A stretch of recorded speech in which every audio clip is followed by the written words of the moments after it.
selamat datang di Alur Donghua. Sebelum mendengarkan, jangan lupa subscribe, like, komen, dan share ya, biar Mimin tambah semangat. Selamat mendengarkan. Begitu mereka sampai di gerbang, para Grandmaster Roh menghentikan Yuan dan Wang Xiwing dan berkata kepada mereka, "Sebelum kalian masuk, kalian harus mengenakan ini." "Borgol, benarkah? Mengapa kita diperlakukan seperti penjahat?" Wang Xiwing mengerutkan kening melihat borgol itu. "Kenapa? Karena kalian melanggar aturan, jadi di mata kami kalian adalah penjahat," kata salah seorang dari mereka. "Apa? Aturan apa yang kita langgar? Kita baru saja sampai di sini." Wang Xiwing tak percaya. "Hanya dengan datang ke sini tanpa izin, Anda telah melanggar salah satu aturan kami yang paling sakral. Tapi kami sampai di sini secara tidak sengaja. Kami tidak datang ke sini karena kami menginginkannya. Terlepas dari keadaan atau situasi Anda, faktanya Anda telah menginjakan kaki di tanah suci kami tanpa izin. Terlebih lagi, Anda adalah manusia. Manusia tidak diizinkan berada di tempat ini." "Kalian juga manusia," bantah Wang Xiwing. Para Grandmaster Roh saling pandang sebelum kemudian tertawa berbahak-bahak. "Manusia? Hahaha. Kami hanya mengambil penampilan manusia karena lebih praktis untuk bepergian dalam bentuk sekecil ini. Benar sekali, kami juga membutuhkan ruang yang jauh lebih sedikit dalam bentuk ini." "Bentuk ini?" Wang Xiwing menatap mereka dengan mata terbelalak, akhirnya menyadari situasinya. "Jangan bilang kalian semua adalah binatang roh berwujud manusia. Aku pernah mendengarnya, tapi ini pertama kalinya aku melihatnya secara langsung." Tubuh Wang Xiwing bergetar begitu menyadari bahwa mereka bukanlah manusia sungguhan, melainkan monster berwujud manusia. "Benar sekali, kita semua adalah naga." Pada saat itu, wajah mereka semua menunjukkan ekspresi bangga. "Naga? Kalian semua adalah binatang suci?" Yuan menatap mereka dengan terkejut. "Apa? Tidak semua naga adalah hewan suci. Betapa bodohnya manusia ini." Para naga menggelengkan kepala kepadanya. "Baiklah, cukup basa-basinya. Cepat pasang borgol ini, atau kami akan menganggap ini sebagai perlawanan dan kami akan membunuhmu di tempat." Karena mereka kalah jumlah dan secara teknis bersalah karena datang ke tempat ini tanpa izin, Yuan dan Wang Xiwing setuju untuk diborgol tanpa banyak protes. "Bagus, sekarang kita bisa memasuki kota." Wang Xiwing memandang borgol-borgol itu dengan kerutan di wajahnya lalu berkata, "Yuan, aku tidak merasa nyaman. Rasanya seperti borgol ini menguras kekuatanku." Benarkah?" Yuan mengangkat alisnya karena dia tidak merasakan efek seperti itu. "Ini adalah borgol khusus yang akan menyegal kultivasi sebagian besar manusia. Selama Anda mengenakan ini, Anda tidak akan dapat menggunakan kultivasi Anda dan menimbulkan masalah apapun." "Seolah-olah kita akan menimbulkan masalah," seru Wang Xiwing. "Lebih baik berhati-hati daripada menyesal. Dan kita hanya punya belenggu seperti ini di tempat ini, jadi kita tidak punya pilihan." Naga-naga itu berkata kepada mereka sebelum membawa mereka ke kota. Setelah memasuki kota, naga-naga membawa Yuan dan Wang Xiwing ke dalam gedung ini sebelum melemparkan mereka ke dalam sel penjara. "Kalian berdua tetap di situ sampai pengawas kami datang untuk menginterogasi," kata naga-naga sebelum meninggalkan mereka. "Aku tak percaya. Tak sangka kita bisa menjadi penjahat dan bahkan dijebloskan ke dalam sel penjara." Wang Xiwing menghela nafas, karena ini pengalaman baru yang sama sekali baginya. "Kita akan baik-baik saja selama kita bekerja sama dengan mereka," kata Yuan padanya. "Ini semua gara-gara pagoda mistik sial itu. Kenapa ia membawa kita ke sini? Apakah kita masih di alam mistik? Jika tidak, apakah ini berarti kita gagal dalam acara ini karena secara teknis kita sudah meninggalkan tempat itu?" Aku punya banyak sekali pertanyaan." Wang Xiwing menghela nafas. "Tidak ada yang bisa kita lakukan karena kita sudah berada di tempat ini. Begitu mereka melepaskan kita, kita akan mencari jalan pulang," kata Yuan. "Kamu benar-benar optimis. Apa yang membuatmu berpikir mereka akan membebaskan kita? Masakah kita akan ditahan di sini selamanya? Tapi kami tidak melakukan kesalahan apapun. Mengapa mereka menahan kita di sini selamanya?" Yuan memiringkan kepalanya dengan ekspresi polos di wajahnya. "Kamu benar-benar tidak mengerti ya. Orang-orang ini bukan manusia, Yuan. Mereka semua adalah binatang roh. Aku tidak akan heran jika mereka memperlakukan manusia seperti sampah. Buruk lagi, menganggap kita sebagai makan. Wang Xiwing bergidik mengingatkan dimakan oleh naga. Jika sesuatu terjadi, kita bisa langsung keluar dari sistem, kata Yuan. Tapi kita tidak akan bisa masuk kembali setelah itu, karena mereka akan menunggu kita. Dengan kata lain, kita tidak akan bisa bermain sampai ada pemain lain yang menyelamatkan kita. Tapi siapa yang mungkin bisa menyelamatkan kita ketika kita bahkan tidak tahu di mana kita berada? Jika satu-satunya cara untuk datang ke sini adalah melalui pagoda mistik, tidak ada yang bisa datang ke sini. Wang Xiwing menghela nafas. Yuan mengerutkan kening saat menyadari betapa gawat situasi mereka. Jika kita mati, mungkin kita akan terlahir kembali di luar alam mistik, kata Yuan kemudian. Aku ragu kan? Apakah kamu sudah lupa? Kita berada di dalam kota Yuan. Semua kota adalah pos kontrol.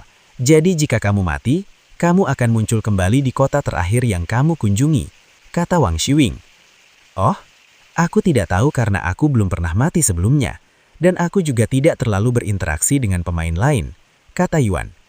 Bagaimanapun, kita sedang dalam masalah besar saat ini. Semoga naga-naga ini tidak menyimpan dendam kepada manusia. Wang Xiwing menghela nafas. Sekitar setengah jam kemudian, sebentuk akhirnya memasuki ruangan mereka dan berdiri di depan sel penjara mereka. Halo, Yuan menyapa seorang pria paruh badan yang mengenakan baju zirah perak dengan desain naga di dadanya dan 2 kepala naga di bahunya. Pria paruh badan ini tidak menjawab sapaan mereka, hanya menatap mereka dengan ekspresi serius di wajahnya. Sudah berapa lama sejak terakhir kali aku melihat manusia? 10.000 tahun? 100.000 tahun? Aku tidak ingat. Namun, bau busuk yang kalian manusia keluarkan, aku tidak akan pernah melupakannya. Pria paruh badan itu bergumam dengan ekspresi jijik di wajahnya. Wang Xiwing menelan ludah gugup setelah mendengar kata-katanya. Jelas sekali, orang ini tidak menyukai manusia. Itu berarti peluang mereka untuk selamat dari omong kosong ini telah menurun drastis. Setelah sunyi sejenak, pria paruh badan itu berbicara. Sekarang saya akan mengajukan pertanyaan kepada kalian. Jika ada sesuatu yang keluar dari mulut kalian yang tidak berhubungan dengan pertanyaan, aku akan eksekusi kalian berdua. Apakah kalian mengerti? Iya. Wang Xiwing segera mengangguk. Yuan mengangguk tanpa berkata apa-apa. Sebelah Yuan dan Wang Xiwing mengangguk, pria parubaya itu mulai berbicara. Pertanyaan pertama, bagaimana kalian berdua menggunakan formasi teleportasi untuk sampai ke sini? Kami tidak tahu, kata Wang Xiwing. Lalu melanjutkan, kami berdiri di formasi ini, dan sebelum kami menyadarinya, kami sudah diteleportasi ke tempat ini. Setelah hening sejenak, pria parubaya itu melanjutkan. Pertanyaan kedua, kalian di mana sebelum ini? Di mana formasi yang kalian bicarakan tadi? Itu berada di dalam bangunan ini yang juga berada di dalam tempat yang disebut alam mistik. Alam mistik? Pria parubaya itu mengurutkan kening dan kembali terdiam. Pertanyaan ketiga, apa tujuan Anda datang ke sini? Seperti yang sudah kami katakan berkali-kali, kami tidak datang ke sini atas pilihan kami sendiri. Kami tidak punya alasan untuk berada di sini, kata Yuan. Pertanyaan terakhir, apa latar belakang Anda? Pria parubaya itu menyipitkan mata dan menatap mereka dengan tatapan tajam. Kami hanyalah murid-murid di alam surga bawah. Kami berpartisipasi dalam acara ini yang mengharuskan kami memasuki alam mistik. Dan setelah menjelajahi tempat ini, kami akhirnya sampai di sini, kata Wang Xiwing. Beberapa saat kemudian, pria parubaya itu berbalik dan bersiap untuk meninggalkan ruangan. Tunggu, bagaimana dengan kami? Tanya Wang Xiwing dengan suara gugup. Kalian akan tinggal di sini sedikit lebih lama sementara saya memverifikasi beberapa informasi. Jangan khawatir, meskipun saya membenci kalian manusia, saya tidak membunuh tanpa alasan, kata pria parubaya itu kepada mereka sebelum meninggalkan ruangan. Phew, setidaknya mereka tidak akan langsung membunuh kita. Wang Xiwing menghela napas lega. Maka, keduanya terus menunggu di dalam sel penjara. Sementara itu, di luar gedung, pria parubaya itu menuju ke istana besar ini yang membutuhkan waktu sekitar 1 jam penerbangan. Kapten Cheng? Para penjaga di bagian bawah istana ini menyambut pria parubaya yang mengenakan baju zirah perak. Saya di sini untuk menemui keluarga kerajaan terkait formasi teleportasi yang baru saja diaktifkan, katanya. Keluarga kerajaan sudah menunggumu. Kapten Cheng mengangguk dan melanjutkan berjalan menaiki tangga menuju istana di puncaknya.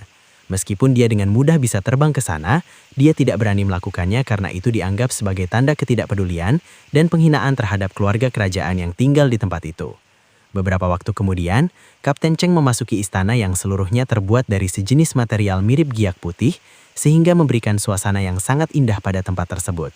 Begitu masuk, Kapten Cheng langsung menuju ruang audiensi, di mana 4 orang duduk di ujung ruangan, seolah-olah mereka sedang menunggu kedatangan Kapten Cheng. Bawahan ini meminta maaf karena membuat keluarga kerajaan menunggu. Kapten Cheng berlutut dengan satu lututnya dan menundukkan kepalanya di hadapan keempat orang itu sebelum berbicara dengan suara hormat. "Angkat kepalamu," salah satu dari 4 sosok itu berbicara. "Baik, Yang Mulia." Kapten Cheng mengangkat kepalanya untuk melihat keempat orang yang duduk di platform di hadapannya. Seorang pria parubaya dengan ekspresi wajah yang tajam, seorang wanita parubaya cantik yang memancarkan aura anggun, seorang pemuda tampan dengan tatapan tegas di wajahnya, dan akhirnya seorang wanita muda anggun dengan mata yang cerah dan jernih.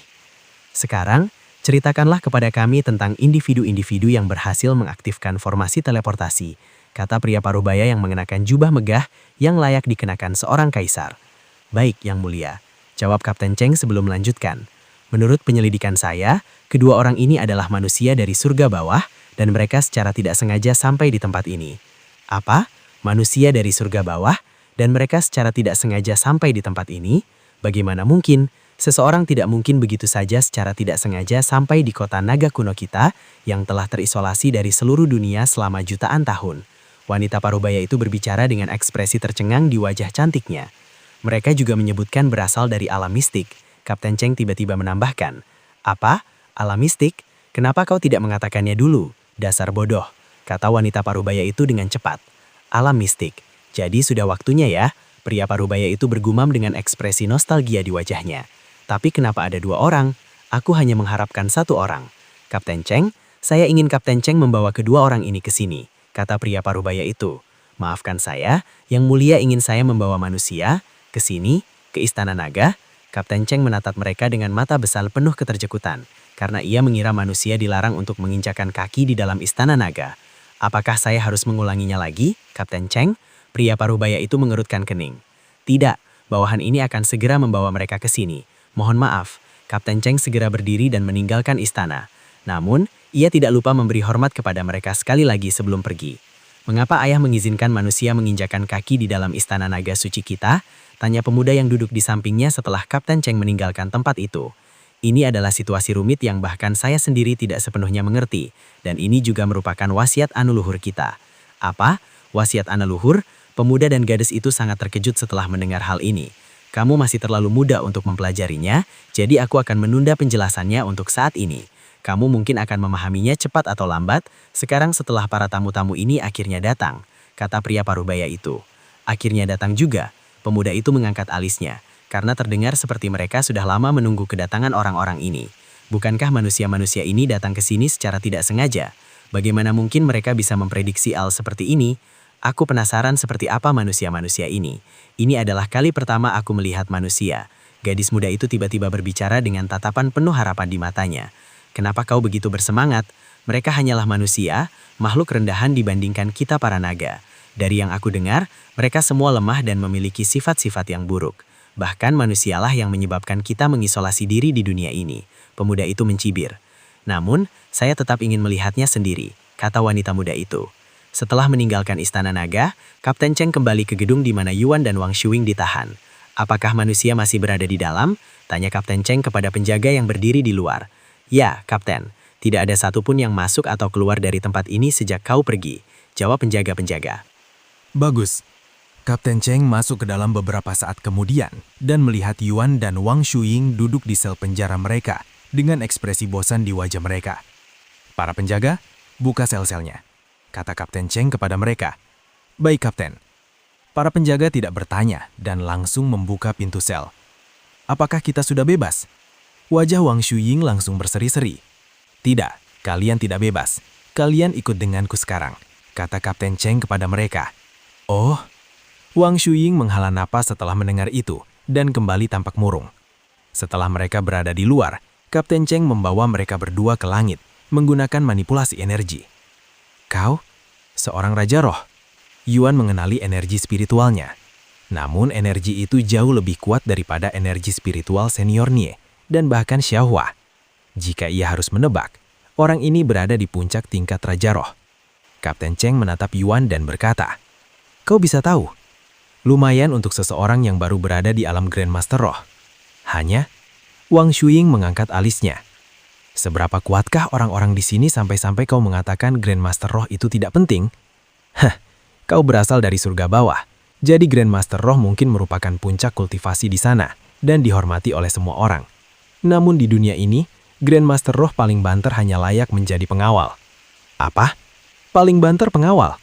Wang Shuiying menatapnya dengan tatapan bingung, karena ia kesulitan membayangkan skala kekuatan tempat ini. "Sebenarnya kita berada di mana, Yuan?" Ia bertanya kepadanya beberapa saat kemudian. "Saat ini kau berada di kota naga kuno, tempat yang terisolasi dari 9 langit. Dengan kata lain, kami bukan bagian dari 9 langit. Namun jika kami termasuk, kami mungkin akan berada di suatu tempat di tengah-tengah 9 langit. Jadi bahkan lebih tinggi dari surga roh. Luar biasa." Yuan mengungkapkan kekagumannya. "Surga roh? Tempat itu seperti daerah terpencil dibandingkan dengan tempat suci kita." Kapten Cheng tertawa terbahak-bahak. Beberapa saat kemudian, Yuan bertanya, "Ngomong-ngomong, kita mau kemana? Kita sudah perjalanan hampir 1 jam. Tempat itu terlalu bagus untuk kalian manusia, itu sudah pasti. Kita hampir sampai. Akan saya jelaskan lebih lanjut setelah kita sampai di sana."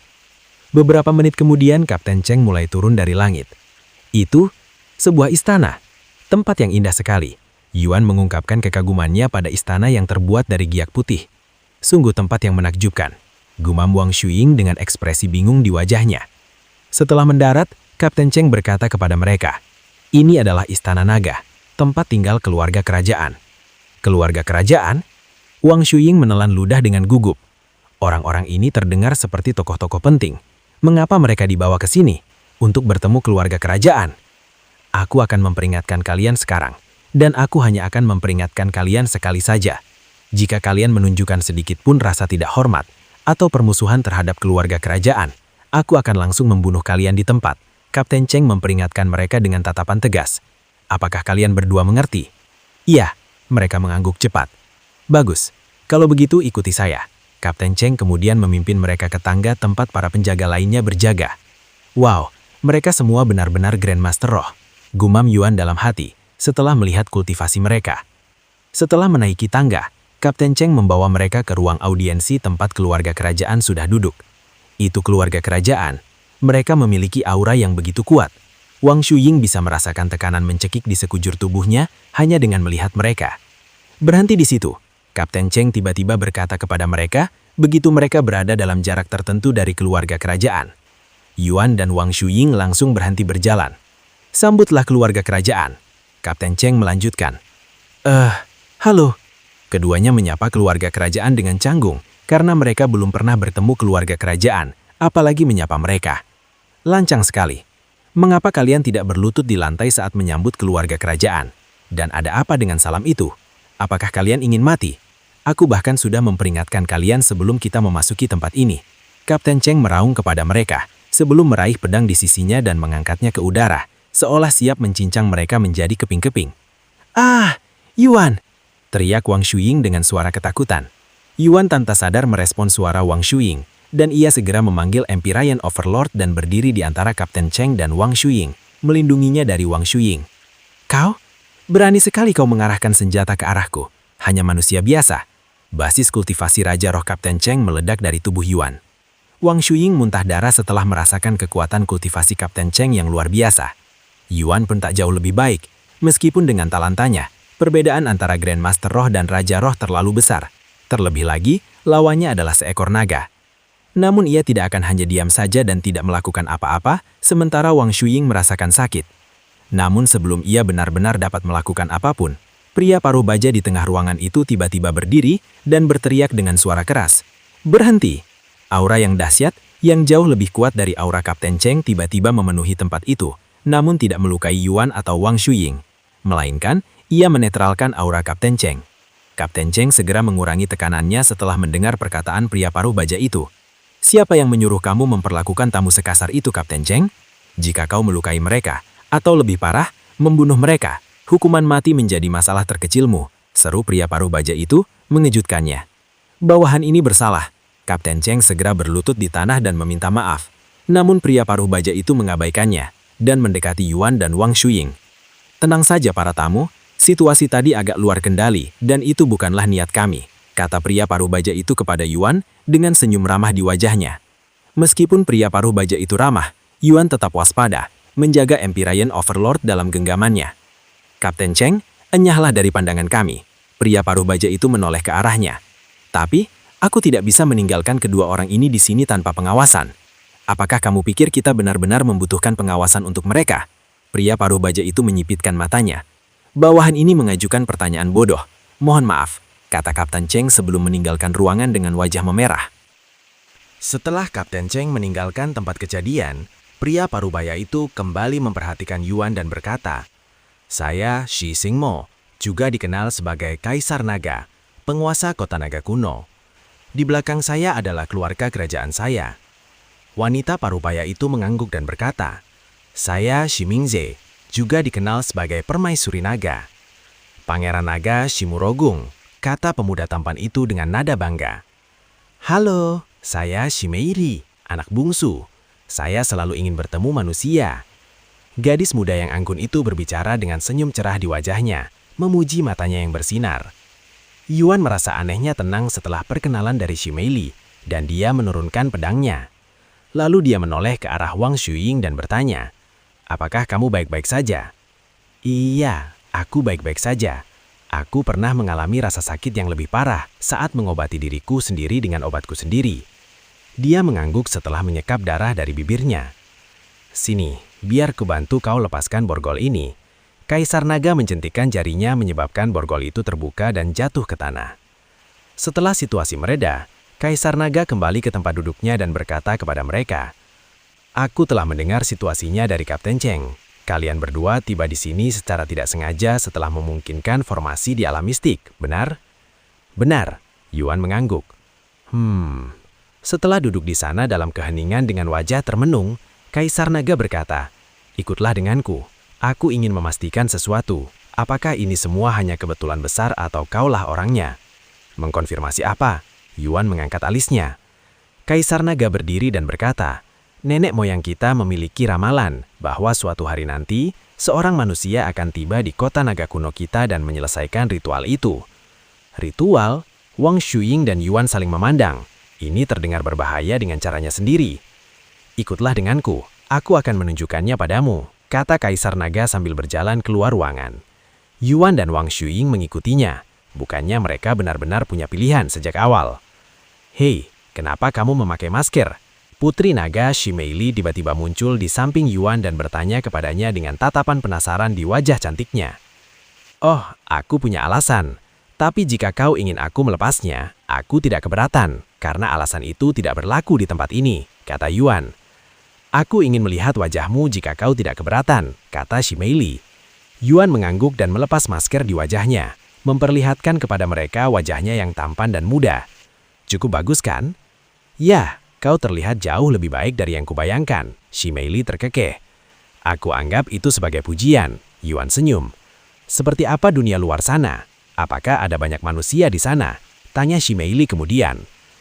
"Ya, memang ada. Satu-satunya perbedaan di luar adalah kita tidak dikelilingi awan seperti di sini. Ini mengingatkan saya, apakah kita berada di suatu tempat di langit atau semacamnya?" tanya Yuan kemudian. "Tidak, memang begitu dunia ini. Tanah terbuat dari awan dan langit juga memiliki awan." "Begitu, tempat penuh mitos," Yuan mengangguk.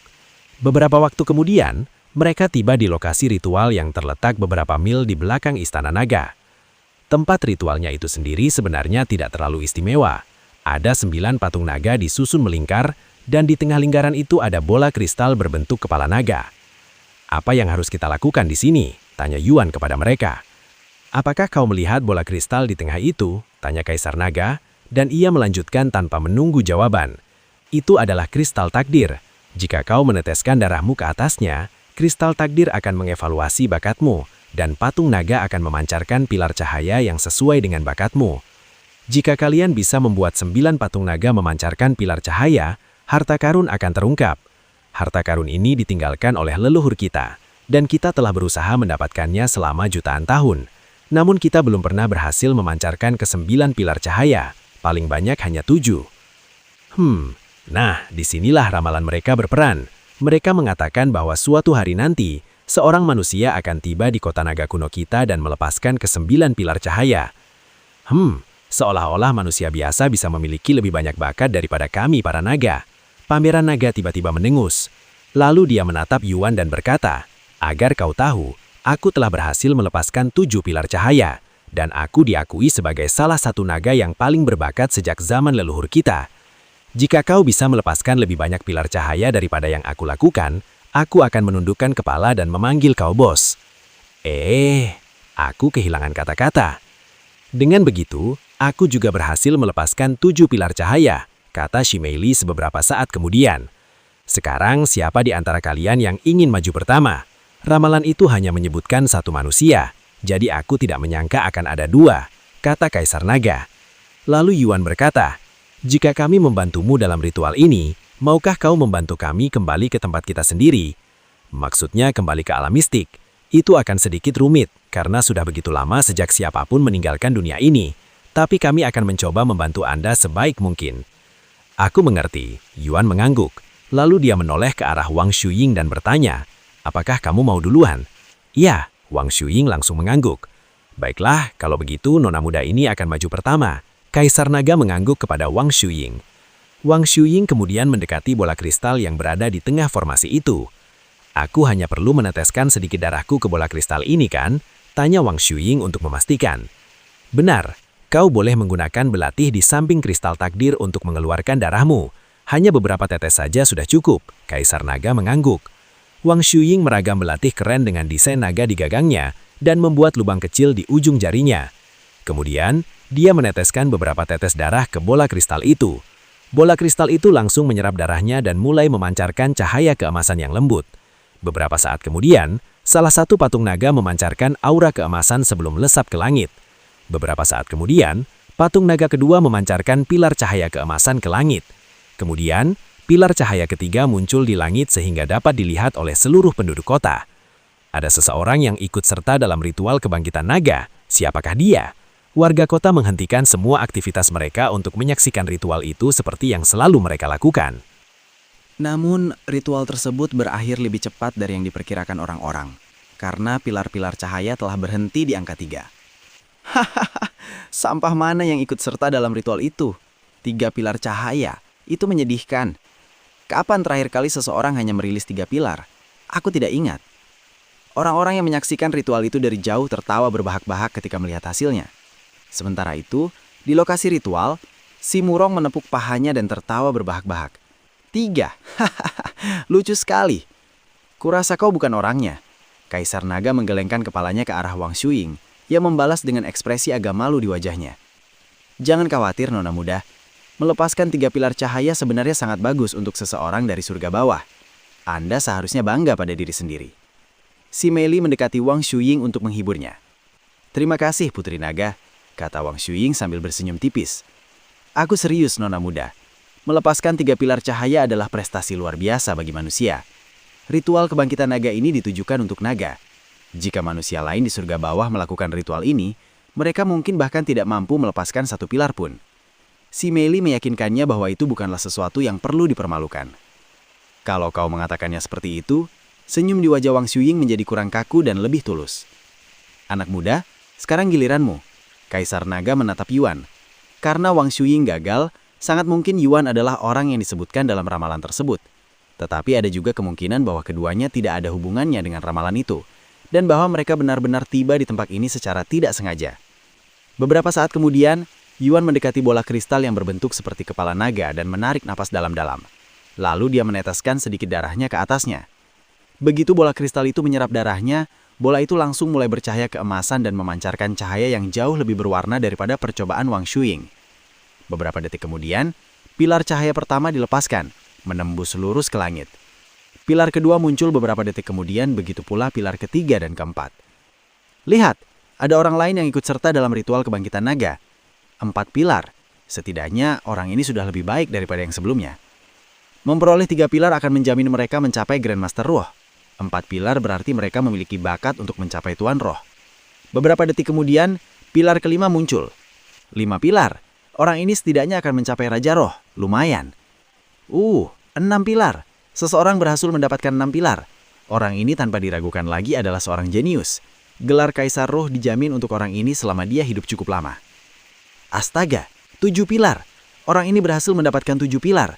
Dia setara dengan anak-anak dari keluarga kerajaan. Siapapun orang ini, masa depannya tampak cerah. 7 pilar. 7 pilar. Si Murong, Pangeran Naga, menelan ludah dengan gugup saat melihat ini, dan perasaan tidak enak muncul di perutnya. Namun pilar ke-8 tidak muncul setelah pilar ke-7, setidaknya dalam beberapa detik seperti biasanya. Tepat ketika si Murong menghela napas lega karena Yuan berhenti pada 7 pilar cahaya, patung naga ke-8 pun mulai memancarkan aura keemasan sebelum melesatkannya ke langit, mengejutkan para penonton. 8 pilar. Siapapun individu ini, dia berhasil menyaingi para leluhur dalam hal talenta. Para penonton gemetar dengan kegirangan ketika melihat ini. Kaisar Naga juga gemetar dengan kegirangan dan antisipasi ketika melihat ini. Dialah orangnya. Tidak mungkin dia bukan orang yang diramalkan. Kaisar Naga hampir yakin saat itu bahwa Yuan adalah orang yang selama ini mereka tunggu-tunggu. Orang yang akan membantu mereka mengungkap harta karun leluhur mereka. Semenit penuh setelah Yuan melepaskan pilar cahaya ke-8, kota naga kuno tiba-tiba mulai bergetar, mengguncangkan penduduknya dengan hebat, seperti mereka belum pernah mengalami gempa bumi di dunia ini sebelumnya. Sebenarnya, gempa bumi alami tidak mungkin terjadi di dunia ini. Jadi ini adalah fenomena yang disebabkan oleh sesuatu yang tidak alami. Apa yang terjadi? Gempa bumi itu begitu dahsyat sehingga membuat banyak orang terlempar ke tanah. Beberapa saat setelah gempa itu terjadi, patung naga ke-9 pun tiba-tiba mulai memancarkan aura keemasan. Namun yang keluar dari patung ke-9 bukanlah pilar cahaya, melainkan hologram naga yang muncul dari patung itu dan terbang menuju langit, sebelum berputar mengelilingi dunia seperti semacam penjaga. Sebenarnya, naga ini agak mirip dengan naga yang muncul di kuil inti naga, setelah Yuan menyelesaikan seluruh 100 lantai menara ikan masuk ke gerbang.